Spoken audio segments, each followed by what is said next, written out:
नमस्कार प्रेक्षकांनो, ठरलं तर मग या मालिकेच्या येणाऱ्या भागामध्ये जबरदस्त असा ट्विस्ट येणार आहे. तर प्रेक्षकांनो, इथे आता प्रिया सायलीवरती खूप चिडलेली असते आणि म्हणूनच तिने आता संपूर्ण राग कल्पनावरती काढलेला असतो. तर इथे तिने कल्पनाला मारण्याचा प्रयत्न केलेला असतो. तिने आता तिच्या मनामध्ये द्वेषाची भावना अशी काय निर्माण केलेली असते की ती इथे कल्पनाच्या जीवाची सुद्धा पर्वा करत नाही, तिला मारण्याचा प्रयत्न करत असते. आणि त्याचबरोबर प्रेक्षकांनो, सायलीने कल्पनाचा जीव वाचवलेला असतो. आता सायलीने जीव वाचवल्यानंतर इथे कल्पनाला मारण्याचा प्रयत्न कुणी केला तर प्रियाचं नाव समोर येतच. शेवटीला खोटाडेपणा हा जास्त काळ आता टिकून राहत नाही, एक ना एक दिवस तो बाहेर येतोच. त्या पद्धतीने प्रियाचं सत्य बाहेर आलेलं असतं की तिने कल्पनाला मारण्याचा प्रयत्न केला आहे. आणि तेव्हा इथे अर्जुन आणि अश्विन दोघेही प्रियावरती रागवतात आणि तिची घरातून हक्कलपट्टीसुद्धा करतात. पण प्रेक्षकांनो, प्रिया जेव्हा हे सगळं कांड करत होती, कल्पनाला मारण्याचा जो काही तिने प्लॅन केला होता आणि त्याचबरोबर जे काही तिने प्रयत्न केले होते ते प्रताप काकांनी बरोबर बघितलेले असतात. आणि ज्या वेळेला प्रिया खोटारडेपणा करते, सगळा आळ सायलीवरती टाकत असते, त्यावेळेला सायलीची बाजू घेऊन प्रताप काका आता ठामपणे उभे राहिलेले असतात आणि इथे सगळे आरोप प्रियाचे फेटाळून लावलेले असतात.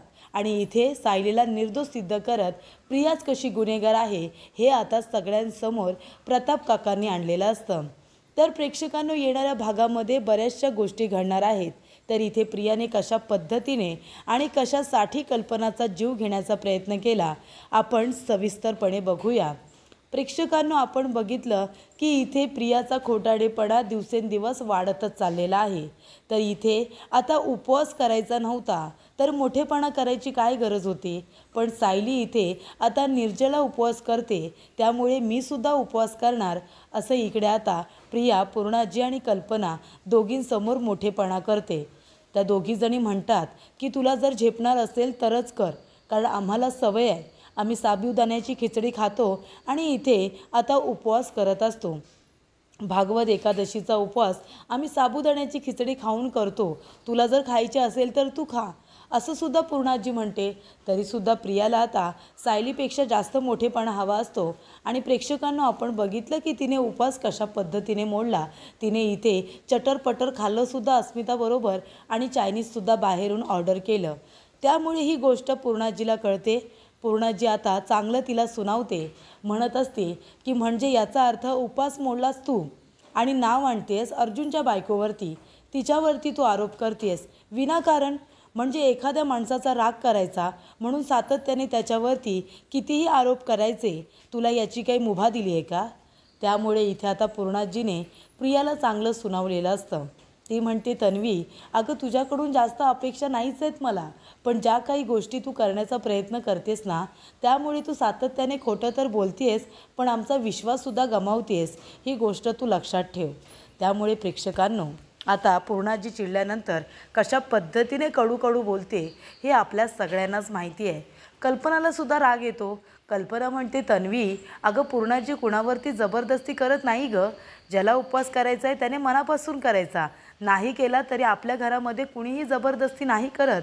अगं, तुला जर इथे निर्जला नव्हता करायचा, साबुदाण्याची खिचडी पोटभर खायची होतीस, त्याने उपवास केला असता तरीसुद्धा चाललं असतं आणि तरीसुद्धा तुला भूक लागली असती ना, तर काहीतरी बनवून खाल्लं असतंच तरी तुला कुणी काही बोललं नसतं. मग हे सगळं का? तेव्हा प्रेक्षकांनो, इथे आता रविराज काका तेव्हा घरी येतात आणि आपण जसं बोललो होतो त्याच पद्धतीने पूर्णाजी आता रविराज काकांना सांगते की प्रियाचा खोटारडेपणा वाढत चालला आहे. त्यांनासुद्धा कळलेलं असतं की प्रिया हल्ली खूप जास्त वरचेवर खोटं बोलायला लागले, ही सवय तिने सोडायला हवी. त्यामुळे इथे नेमकं काय घडलं होतं हे मात्र काही कळत नाही, कारण नेहमीप्रमाणे सायली आता बाजू सावरायला जाते, त्याची काही खरं तर गरज नव्हती. ती लगेच साडीचा विषय मधूनच काढते, त्याची काही गरज नव्हती. पण तरीसुद्धा इथे आता सायली आपण किती चांगले आहोत, आपण किती सावरून घेतो हे दाखवायच्या नादामध्ये पूर्णाजीला ती जास्त काही बोलूच देत नाही. तेव्हा इथे आता रविराज काकांना प्रश्न पडतो की आता पूर्णाजीच्या सुद्धा लक्षात यायला लागले की तन्वी खोटं बोलायला लागले, याचा अर्थ ती खूपच खोटं बोलत असेल. पूर्णाजी असं उगाचच कुणाला काही बोलत नाही. तेव्हा इथे प्रतिमा आणि रविराज काका टेन्शनमध्ये येतात आणि आता प्रियाला घरी बोलावून घेतात.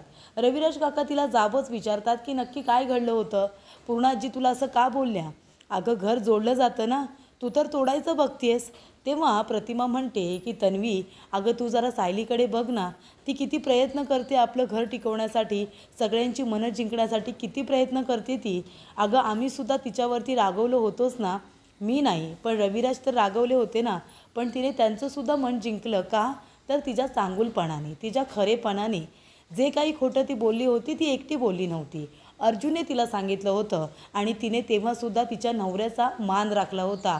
तिने ते सत्य किती वेळा तरी कल्पनाला सांगूया म्हणून त्याला सांगितलेलं असतं, पण अर्जुन योग्य वेळेची वाट बघत होता आणि त्याने का तिला थांबायला सांगितलं होतं म्हणून ती थांबली होती. कळलं तुला?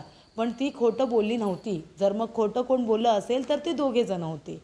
तेव्हा प्रेक्षकांनो इथे प्रतिमा म्हणते की अगं तू तिचा चांगुलपणा घे ना तुझ्याकडे, ती कशा पद्धतीने नाती टिकवते. तेव्हा इथे प्रिया म्हणते, आई तू उगाचच ना त्या सायलीचं कौतुक माझ्यासमोर करू नकोस. तुला माहिती नाही आहे, ती माझ्या विरोधात आहे ना पूर्णाजीचे कान भरत असते.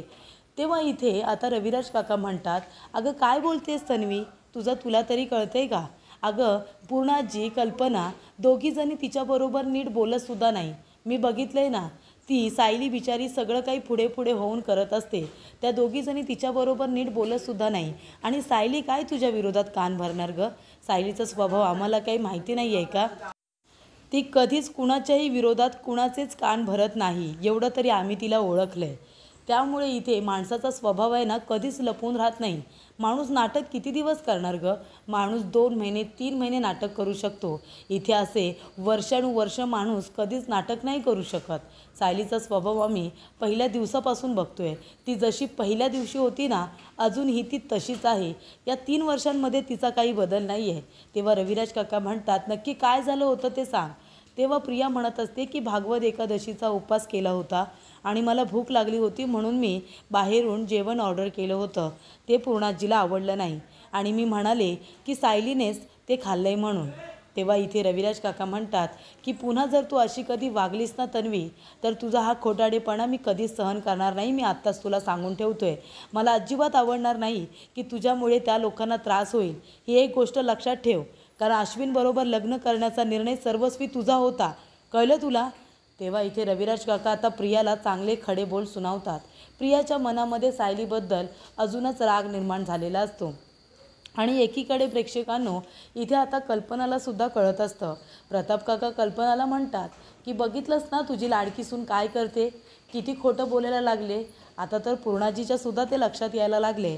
तेव्हा इथे आता प्रताप काका म्हणतात की सायलीचा तू राग करतेस ना तुझ्या सुनेसारखं, म्हणजे आता तिला सायली आवडत नाही म्हणून ती सायलीवरती असे खोटे नाटे आरोप करत राहते आणि स्वतःच त्याच्यामध्ये फसते. तू सुद्धा तसंच करतेस ना. सायलीवरती तुझा राग आहे म्हणून तिच्या चांगल्या गोष्टीसुद्धा तू दुर्लक्षित करतेस, बरोबर ना? त्यासुद्धा तुला चांगल्या वाटतच नाही. तेव्हा इथे प्रताप काका म्हणतात, अगं त्या तन्वीचा खोटाडेपणा आहे ना दिवसेंदिवस वाढत चालला आहे आणि त्याला खतपाणी घालता तुम्ही तिला पाठीशी घालता. सायली एक खोटं काय बोलली, ती खोटं बोलली नाही, फक्त तिने सत्य आपल्याला सांगितलं नाही आणि ते सुद्धा अर्जुनने तिला सांगितलं होतं म्हणून. तिने तिच्या नवऱ्याचा मान राखला होता. अर्जुनच्या शब्दापुढे गेली नाही ती. तुम्हाला त्रास होऊ नये म्हणूनच तिने हे सगळं केलं होतं. पण तरीसुद्धा तिला एक चूक तिने केली तर तू तिला माफ करत नाही आहेस.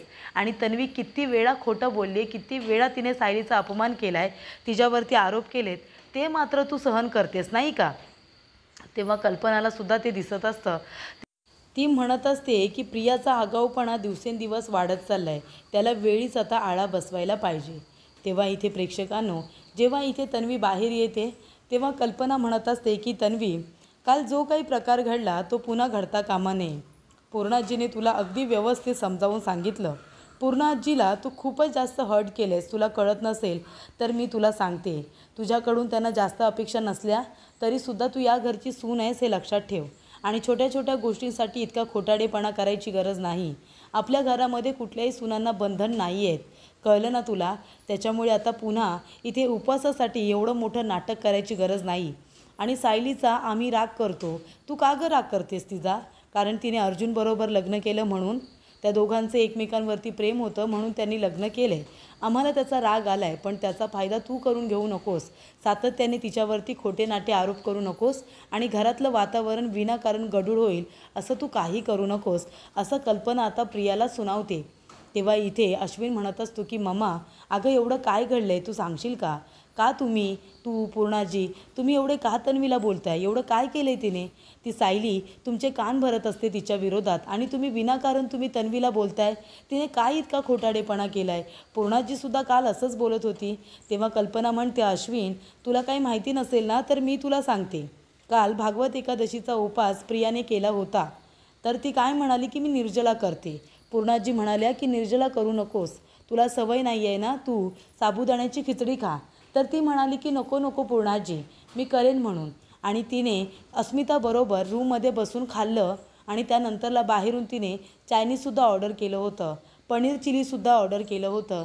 अरे मग जर उपास करायचा नव्हता तर खोटं कशाला बोलायचं आणि विनाकारण त्या सायलीवरती आरोप केला होता. तेव्हा अश्विन चिडतो आणि अश्विनसुद्धा प्रियाला आता चांगलं सुनावतो.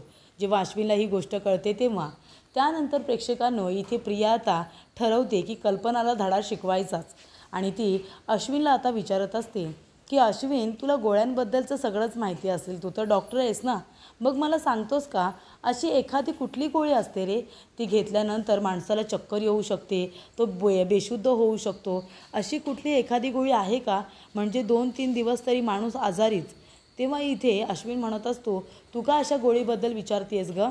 तेव्हा ती म्हणत असते, नाही रे, म्हणजे कसं आहे, तशा कुठल्या गोळ्या असतील आणि माझ्या जर लक्षात त्या आल्या तर मी त्या आधीच बाजूला काढून ठेवेन ना, ते जास्त घेणं चांगलं नाही आहे. आता तू माझा नवरा डॉक्टर आहेस म्हणून मी आपलं तुला सहज विचारते, बाकी काही नाही रे. तेव्हा इथे अश्विन आता 2-3 गोळ्यांची नावं तिला सांगतो की ह्या गोळ्या घेतल्यानंतर माणसाला खूप जास्त चक्कर येते आणि त्यानंतरला माणूस 2-3 दिवस बेशुद्ध राहू शकतो. त्या गोळ्या डॉक्टर सहजासहजी कुणालाही घेऊ देत नाही.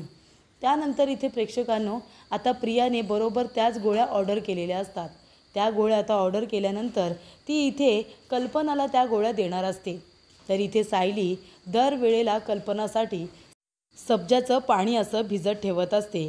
ते प्रियाला बरोबर माहिती असतं, पण तिथे आता सब्जाचं पाणी जे ठेवलेलं असतं ते पाणी कल्पना येऊन पिणार असते. त्याच्या आधीच त्याच्यामध्ये प्रियाने 2-3 गोळ्या मिक्स केलेल्या असतात, जेणेकरून इथे कल्पनाची तब्येत बिघडेल. आणि मग प्रेक्षकांनो काय होतं, तर इथे कल्पना नेहमीप्रमाणे येते आणि ते सब्जाचं पाणी पिते आणि थोड्या वेळातच इथे आता कल्पनाला जोरात चक्कर येते. तिला कसं तरीच व्हायला होतं आणि इथे सायली बाहेर गेलेली असते. तेव्हा सायली धावत पळत घरी येते. ती बघते तर काय, कल्पनाला इथे चक्कर आलेली असते. ती आता विमलताईंना आवाज देते आणि कल्पनाला उचलते. कल्पना म्हणते की मला कसं तरीच होतं आहे. ती विचारते की आई तुम्ही आता काय प्यायलात? तेव्हा ती म्हणते की मी सब्जाचं पाणी प्यायले.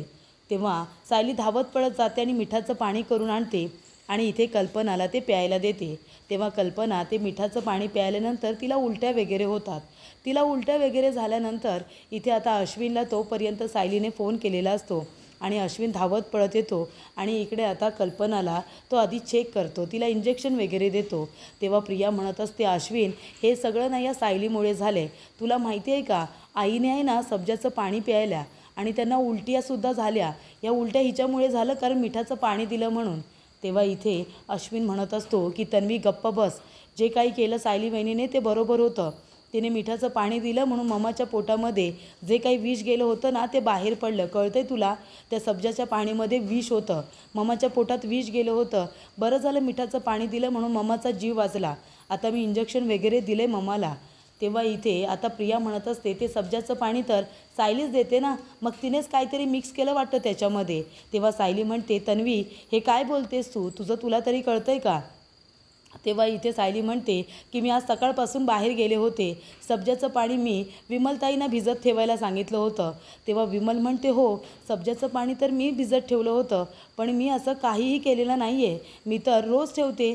सायली म्हणते, नाहीतर काय, मी कुठे ठेवलं होतं सकाळी? आज सकाळी मी नाश्ता न करता बाहेर गेले यांच्याबरोबर, ती मी आत्ता घरी येते तेव्हा आईंची तब्येत बिघडलेली मला दिसली आणि म्हणून मी लगेच इथे त्यांना पाणी वगैरे प्यायला दिलं, कळतंय का तुला? तेव्हा अर्जुनसुद्धा धावत पळत येतो. पूर्णाजी आणि अस्मिता तर रडायलाच लागतात. इथे त्यांनासुद्धा वाटत असतं सायलीची काही चूक आहे का, पण सायली तर सकाळपासून घरामध्ये नव्हतीच आणि सब्जाचं पाणीसुद्धा विमलने ठेवलेलं असतं हे प्रियाला माहिती नसतं आणि प्रिया विनाकारण सायलीवरती आरोप करत असते। तेव्हा इथे प्रताप काका म्हणत असतात की सब्जाचं पाणी तर तिथे विमलने भिजत ठेवलं होतं, हे मी बघितलं होतं, मला माहिती आहे। पण तन्वी, तू तिथे काय करत होतीस ग किचनमध्ये मगाशी? तू काहीतरी तिथे करायला गेली होतीस ना, आणि तूच आठवण केलीस कल्पनाला की सब्जाचं पाणी पिऊन घ्या म्हणून, आता वेळ झाला आहे, तूच म्हणाली होतीस ना। तेव्हा इथे प्रेक्षकांनो आता प्रियाचं भांडं फुटतं। तेव्हा प्रताप काका म्हणतात की सब्जाच्या पाण्याचा ग्लास कल्पनाने पिण्याच्या आधी मी स्वतः तन्वीच्या हातामध्ये बघितला होता आणि तन्वी खोटं बोलू नकोस, कारण मी कधी खोटं बोलत नाही। तेव्हा इथे प्रेक्षकांनो आता सायली जाते आणि लगेचच प्रियाचे जे काही ड्रॉवर वगैरे असतात ना ते चेक करायला लागते। तेव्हा इथे प्रियाच्या उशीच्या खाली तिला 2 गोळ्यांचे पॉकेट भेटतात। तेव्हा सायली ते घेऊन येते आणि म्हणत असते की अश्विन भाऊजी, या कसल्या गोळ्या आहेत? तेव्हा अश्विन त्या गोळ्या चेक करतो आणि मग त्या गोळ्यांची नावं चेक केल्यानंतर अश्विन म्हणत असतो की ह्या गोळ्यांनी चक्करसुद्धा येते आणि माणसाची तब्येत बिघडू शकते। तेव्हा त्याला आठवतं काल रात्री तन्वी याच गोळ्यांबद्दल मला विचारत होती आणि तिने ममाला त्या गोळ्या दिल्या। तेव्हा इथे आता कल्पनाच्या जीवाशी इतकं मोठं आता खतरनाक खेळ हा प्रिया खेळलेली असते। तिच्या जीवाची तिने पर्वा केलेली नसते, का तर तिच्या मनामध्ये राग निर्माण झालेला असतो म्हणून। तेव्हा अर्जुन म्हणतो, अच्छा, म्हणजे हे सगळं कारस्थान तुझं आहे, अश्विनकडून गोळ्यांची नावं विचारून घेतलीस आणि त्याच गोळ्या आणून माझ्या मम्माला दिल्यास का? तेव्हा इथे आता पूर्णाजी तिचं चांगलं थोबाड फोडते। पूर्णाजी म्हणते, चालती हो आताच्या आता इथून, चालती हो माझ्या घरातून, या घरामध्ये काही ना काहीतरी रोजचं घडतं आहे। ते अर्जुनची बायको 2 वर्ष या घरामध्ये राहिली पण नेहमी घर टिकवण्याच्या गोष्टी केल्या आणि तू काय करतेस ग, नेहमी घर तोडण्याच्या गोष्टी करतेस, लाज नाही वाटत तुला? त्यानंतर प्रेक्षकांनो इथे अश्विन आणि अर्जुन दोघेही चिडलेले असतात। आमच्या मम्माच्या जीवाशी खेळणाऱ्यांना या घरामध्ये जागा नाही असं म्हणून दोघेही आता इथे प्रियाला घरातून हकलून देतात। कारण का प्रेक्षकांनो, प्रताप काकांनी स्वतः आता प्रियाला किचनमध्ये रेंगाळताना बघितलेलं असतं आणि तेव्हाच त्यांना संशय येतो की हिच्या डोक्यात नक्कीच काहीतरी चाललं आहे आणि इथे काहीही माहीत नसताना इथे सब्जाचं पाणी आता सायलीने भिजत घातलेलं नसतानासुद्धा प्रिया तिच्यावरती विनाकारण आरोप करते। तेव्हाच इथे सायलीला कळतं की हे कारस्थान प्रियाचंच आहे, बाकी कुणाचंच नाही। तेव्हा इथे विमलवरती सगळ्यांचा विश्वास असल्यामुळे आणि प्रताप काकांनी समोर पुरावे दिल्यामुळे इथे सायली निर्दोष सिद्ध होते आणि प्रियाची घरातून हक्कलपट्टी होते।